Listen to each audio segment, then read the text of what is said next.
Hi everyone, I hope you all are doing good, staying healthy and safe during these times. This is Radhika here, and this video is going to be about four signs of a good therapist.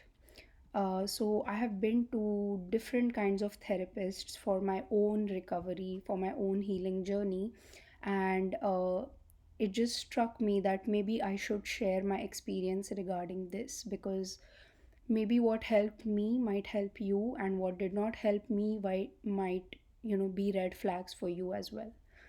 So this video is going to be about four signs of a good therapist. When I saw these signs in my therapist, I saw that my recovery was faster. I was feeling more supported, more understood, heard, seen, and yeah, overall it helped me. So, the first sign of a good therapist is that they are not a workaholic. So, it's kind of like like it's a negation that I'm saying. But what you have to check is that the therapist is taking good care of themselves before trying to take care of you. And this is a little bit of a dicey point, right? Because no therapist is going to tell you, oh, I'm a workaholic or I'm exhausted, I can't, because they do want to take your session, they do want to make money from your session. So what happens is a lot of therapists, they overbook themselves, and then when you have a session with them, you feel like there's like a dazed look in their eyes, so they might not be really present with you, or they might sometimes yawn or do things that show you that they are extremely tired.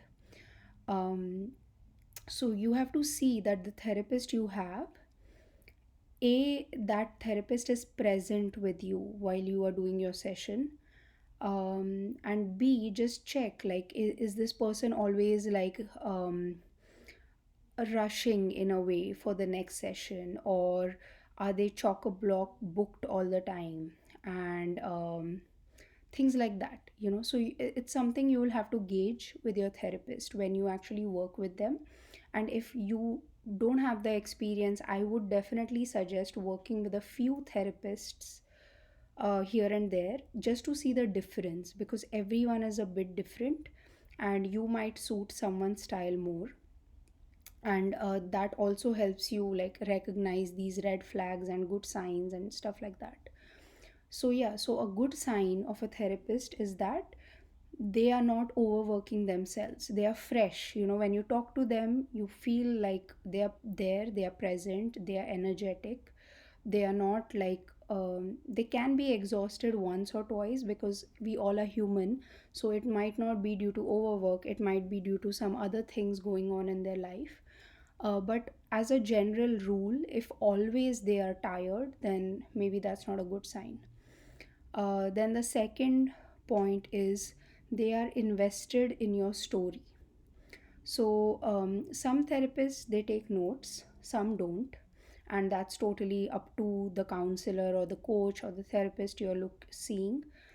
Um, but one thing you should notice is that, do you have to repeat some like main points of your story or some subtleties in your story? Are they catching everything? If it happens that in a few sessions they completely forget some big part of your story, then that means, again, either they are taking too many clients, or even if they have notes, see, they're not going to actually sit and read through your notes every time before they see you. So that's more for reference. But it's just when someone is present with you, they might not remember every detail, but they will still remember like the whole dynamic of the situation that you have explained to them. So that's one thing to notice. And I have been with therapists who, I have seen them, and in the next session they have forgotten big parts of the story that I told them in one previous session. So that just showed me that maybe they're not present with me even if they're taking notes. um, and I'm not saying you have to be extremely judgmental that one small thing they forget, that's a bad therapist. But I'm saying that it saves you a lot of money if you notice these things, because then after like a few sessions, when you have to repeat yourself or repeat parts of your story, you will realize, oh, this person is not actually uh, grasping it at the level I want them to grasp it. And so you might realize it later on that they are not actually grasping the whole story, or they are forgetting parts of it because maybe they are overworked. um, then the third point I have is an important one.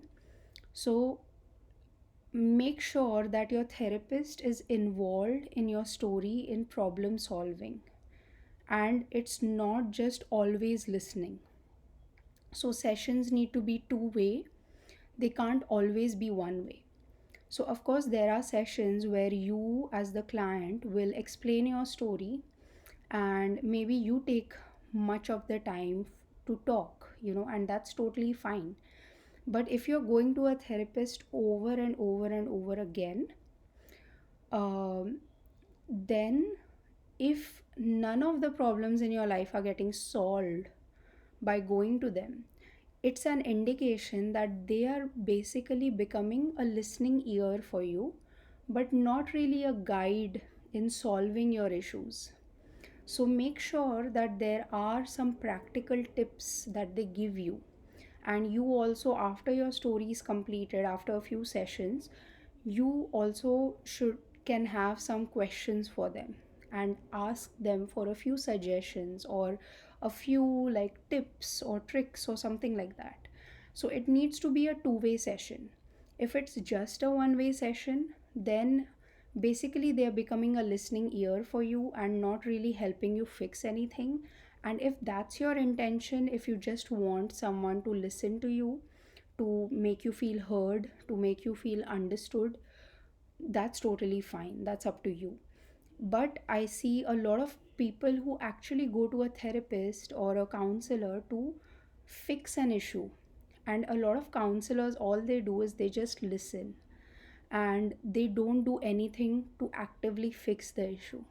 So that way there is a codependency then created between the person, the client, and the counselor. So it's like a loop, right? It becomes like this dynamic that um, nothing moves, it's stagnancy in a particular way. So that's why you have to be careful, because you want therapists who are helping you evolve. So that's point number 3. Point number 4 is you either cry during your session, or you cry after it, or you feel inspired. So if you have a session and it does not affect you in any way, shape, or form, then I don't know if it's a very good therapy session. So, therapy sessions sometimes they will extremely trigger you, which is a very real outcome of therapy. That it really triggers you because it brings things to forefront which you have kept repressed inside you. So many times you will go to a therapist and you will feel actually horrible after you come back from the session, and you will feel that was terrible. Why did I go to that person? So that is in two ways. If they really made you feel terrible, that's different. But if they asked you questions because of which you told them certain stories which made certain emotions come up, and then you feel terrible, then actually that's a really good session, because the therapist was able to make you tell them things that you have repressed inside you for a long time. So when your shadows come out, it's painful, because these are things you have kind of like stuffed in yourself for a long time. So even if you feel like that was terrible and you have like bad 2 3 days after the session, give it some time, give it a week or so, and you'll actually realize you released a lot because of that therapy session. And if you cry in therapy, that's good. That's a good indication that that means you are feeling safe with that person to emotionally let your guard down. And another point is, like, after the session you feel inspired, you feel like this surge of energy in your body, and you feel like, I want to do something, I can do something. And it's like this sudden positivity which comes inside of you. So that is also a good indication. So basically, a therapy session should move you in some way, shape or form, and that will be a good therapy session. So these are my 4 points of a good therapist. I hope this video is useful to you in some way.